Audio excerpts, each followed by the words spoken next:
I'm here to talk about weed, marijuana, pot, and don't before you get all hyper on me, for me knocking pot or um, putting down pot and trying to say I don't know what I'm talking about or something like that, which I do. But anyway, I got some good news about pot too. First off, I want to talk about Bruce Lee. Bruce Lee, the guy, the karate guy, the the karate guy, Bruce Lee. By the way, a great movie is Circle of Iron. If you get a chance to watch Circle of Iron, because that was based on Bruce Lee's philosophy of life. Circle of Iron was based on Bruce Lee's philosophy of life. So if you get a chance to watch Circle of Iron with David Carradine in it, it's got David Carradine because Bruce Lee died before they had, before they got it where they can make the movie. So, but it's the movie Circle of Iron is based on what Bruce Lee perceived to be the way of life. So it's based under what Bruce Lee, philosophy is. It's based under Bruce Lee's philosophy. And it has David Carradine in it. It's called Circle of Iron. It's the best movie I ever saw for philosophy of life. You got to see it. It's a beautiful movie, but sometimes it's hard to find though. But David Carradine, he was the star of it, and along with this other guy, this other karate guy, and there's other karate people in there. It's all about karate, and Bruce Lee's philosophy of life. But this pot, when I'm talking about pot on this video, I'm talking about Bruce Lee. Bruce Lee, one of the theories of Bruce Lee's death was pot use. And don't get all hype around me now. Don't get out, because I know what you're thinking. You're thinking, oh, no one's ever died of pot use. Yeah, no one's ever died of cigarette use either. Regular cigarette smoking. No one's ever died of that. They don't die from that. They die from side effects of it. Just like pot, you die from side effects of it. And two side effects of pot is lung cancer and genital cancer in men and women. Genital cancer. That's the #1 cause of genital cancer in men and women. Is pot use. It's the #1 cause. Look it up. Don't even take my word for it. Look it up. Okay, so it's not me. I've never used pot. I'm not going to use pot. Another thing they say that the first time you use pot, it either kills or puts to sleep your feel good sensors in your brain. Once you use pot, that's why you go. That's why you go like that. Because what that's doing is it's a disguised drug. Okay, pot is. What that's doing, when you're going, you're getting all happy. You're getting all happy, right? And you can get the downside of it later on, right? But what that's doing, that's either putting to sleep or killing your feel-good sensors in your brain. So now, this is after the first use of your pot, first use. Not to mention that your heart rate doubles, so you have a very strong, you have a very good chance of stroke and heart attack at first pot use. And that's even in chronic pot users, people who use it all the time. The first 5 to 10 minutes of pot use, and anybody's smoking pots, whether you smoked it for 20 years or just smoked it, is your chances of dying from a stroke or heart attack are very good. But anyway, with Bruce Lee, they're saying that what it did, and this is one theory of Bruce Lee's death. Okay, they're saying Bruce Lee had THC in his system, and they can prove I guess they can prove that he used pot. Don't know how often, but they're saying that Bruce Lee's death, this is a theory, okay? This is theory. I'm going to tell you another theory too of Bruce Lee's death.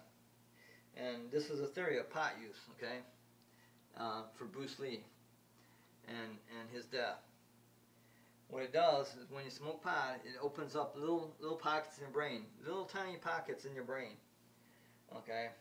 Now, if those little tiny pockets get water in there, in the little tiny pockets, it'll kill you. I guess it doesn't happen that often, but when it does happen, it can kill you. Okay, so what that does is opens little tiny pockets in your brain, in your body fluids. You know, like if you get a cut or something, it'll like pus up, or get pus up. You have body fluids in your body, okay? But okay, since those aren't normally open, as long as you ain't a pot smoker, then the body, feels it's got to repair itself. It's like a cut on your, like you got a splinter in your finger, and just your body, okay, we gotta go down there and fix that, where the splinter is in your finger. Same thing with your brain. This is what's a theory. Okay, this is a theory.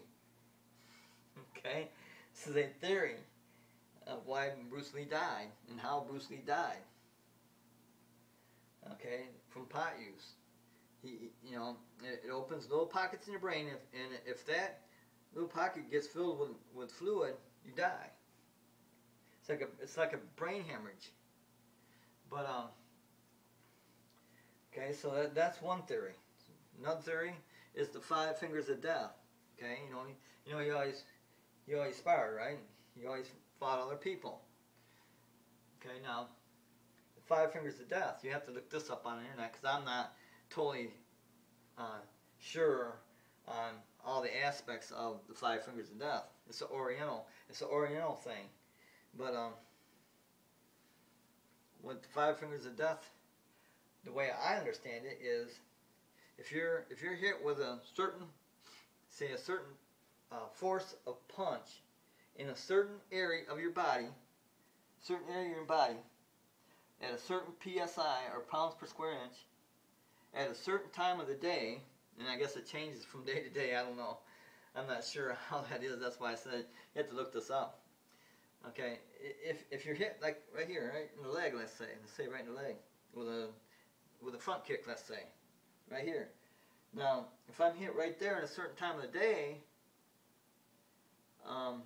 that triggers something in your body, and it can kill you later on. Not right now, not maybe an hour from now, not maybe 2 hours from now, maybe 3 hours from now. Who knows?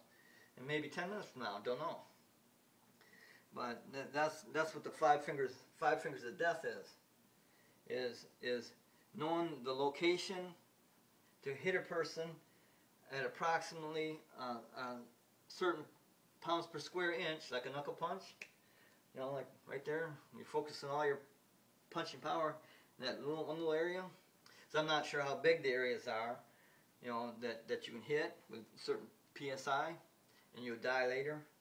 Like you could die a day later, you could die 2 hours later, you could die in 10 minutes, you could die right then. But that's the 5 fingers of death. I guess there's a chart or book that will tell you, like, okay, if I get hit here, right here in my forearm, at a certain pounds per square inch, at a certain time of day, then I could die in an hour or two. That's the 5 fingers of death. Look it up. I mean, I'm not making this shit up. I don't just sit around, okay, let's see, what will I make up today? I don't do that. I go on the internet, I talk to people, I watch movies, documentaries, not just movies like, I don't know, like Charles Manson, I don't want to say that, this goofy movie, let's say like Gilligan's Island, Gilligan's Island or some, funny show that doesn't really have a lot of, you know, in-depth knowledge. But yeah, I take that all in, all that information, you know, the different TV shows, people I talk to, what I see in the news, you know, all that information, and I deduce the stuff myself, you know. So I have reason why I say stuff. I don't just sit out there, see, you know, who's Donald Trump? You know, he's a goofball. Let's just, you know, no, don't ever say that about Donald Trump. Vote for the Big D. Vote for Donald Trump. He's the best person for the 2016 candidate. Vote for the Big D. Donald Trump. He is the man. He's a genius. He knows a lot about a lot of subjects, about a lot of things. You know, he knows a lot of things, and he knows a lot about each subject. So that's what you call a genius. Anyway, that's one of the theories that Bruce Lee was, you know, when it's in the sparring match, you know, fighting, he got hit in a certain area at a certain time of the day with a certain pound per square inch, and he died later. That's just another theory. That's the only two theories I know of, is the pot use and open up the pockets in the brain and getting fluid in there. That's one. The other one is 5 fingers of death, where you get hit in a certain spot of it, you know, like right there. It could even be right there. I mean, it doesn't, you know, and it's not silly, because if you could get hit by a karate chop right here, or even a hammer fist like this, if you get hit here or here, your carotid artery or jugular vein, if you get hit, then what that does is it stops your blood flow to your brain. It stops the blood flow from your heart to your brain.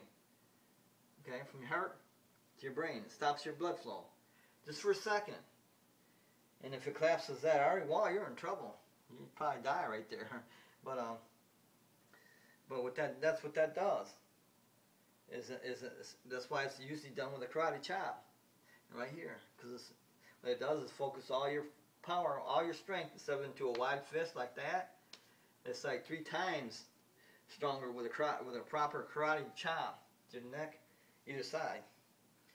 But what that does is it stops your blood flow for a second, and you don't want your blood flow to stop, because you know what happens when your blood flow stops? You stop. So you should know that by now. So I'm not making this shit up. If I do a knuckle punch, that's a knuckle punch. If I do a knuckle punch to your right there, ooh man, or right here, that crush your, that crush your or your esophagus. But that right there would definitely stop your blood flow, because you got 2 arteries going up to your head. And once you stop your blood flow, you stop. Even if it's just instantaneous, but you know, I'm gonna do some damage if I karate chop you in the neck. You know, maybe that's one of the points. That might be one of the points right there. If I apply so much pressure right there, later on you might die. You never know. The human body is made up of millions of things, you know, so you never know. So that 5 fingers of death could be true.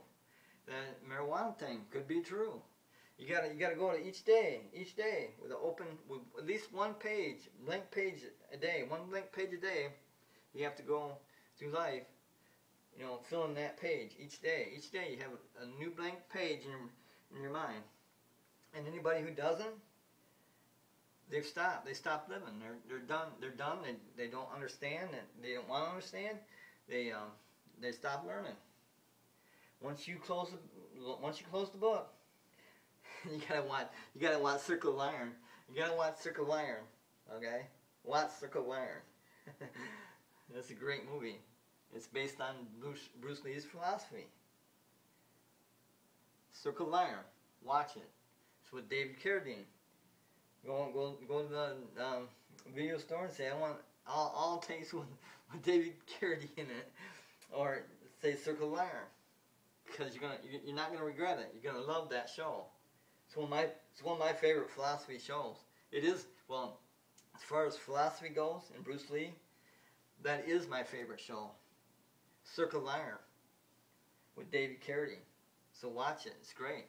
But anyway, Those are the two theories of Bruce Lee's death.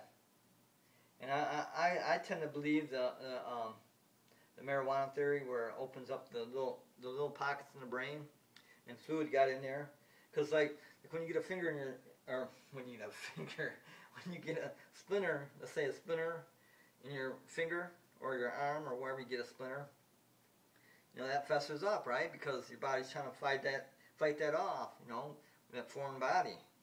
And when it opens up little pockets in your brain, that's foreign to the body. They don't want little pockets in your brain, like little blisters. They don't want that. So what does the body do? It tries to shut that part of the brain down, or it tries to cure that part, and it fills it with fluid, so it kills itself. It's like my mother died of cancer. She died of lung cancer. She died on June 18, 1989, of lung cancer. What happened to her is she went in the hospital saying, you know, she has a hard time breathing, you know, where she didn't before. You know, if she just walks from here to there, you know, say 20 feet, she had a hard time breathing. Going, yeah, she was a smoker, but still, this was even worse than that. So they said, okay, yeah, well, they looked at her and said, okay, you got gallstones. She went to the hospital, got the gallstones taken out. She was back home recovering for a couple weeks, and then she's going, oh, I'm feeling that again. She was okay for a couple weeks, and now I'm feeling that again. You know, I've got a hard time breathing after 20 feet. You know, I have a hard time breathing. I gotta go see the doctor. You know, so down back to the doctor. Doctor at that point said, you have lung cancer and you're gonna die in 6 months. And before that, the first visit, no mention of cancer at all. So this time it's 6 months. You got 6 months to live. Guess what? She died 6 months later. That was in December. She was diagnosed in December of 1988. December 1988, she was diagnosed with having lung cancer and going to die in 6 months. She died on June 18th, 1989. And what happens is when you got cancer, okay, she had lung cancer. When you got cancer, your body, what it'll do is try to isolate that lung off from the rest of the body. It tries to isolate it. The way it does that is it puts fluids underneath the lung, right underneath the lung. So therefore, it makes her lungs smaller. Okay, so that's why she had a hard time breathing. So when the second time they went to the hospital, or she went to the hospital, they put a tube in her and drained that fluid from under her lung, so she could breathe. Okay, so and it just got worse. She was walking okay for a while, and then she used a cane. And then she could use a wheelchair. And then we got a medical bed in the house, and she's able to sit up during the day and go to the bathroom. And then she was unable to leave her bed, so they stuck a catheter, for her to go to the bathroom. And then then she wasn't able to sit up. Then she wasn't able to sit up anymore. She was always laying down, but she'd be awake. And then final stages was she was sleeping all the time. Only time she'd wake up is for morphine that I gave her. I had to give her every few hours. And then final stage of death is your body. If your body doesn't put out a certain amount of urine, piss. If your body, so there's a bag on a catheter, on the bed. It's hung on the bed, and with a catheter going from her to the bag, and there's marks on the bag. If they told us, if she doesn't put out this much urine, she'll die very soon, within hours to minutes. And that held true. She didn't put out that amount of urine. And the last stage of death is gasping for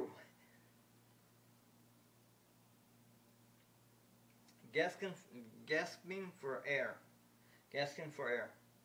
She's breathing, and she's breathing, and now she's breathing like a mechanical. Once they start breathing mechanically,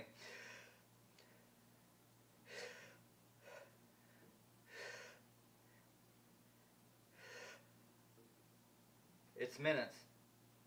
Death will be in minutes. I've seen it.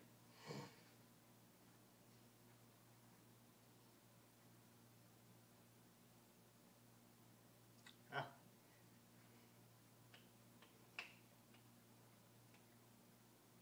You know me, I'm Dan. See you then.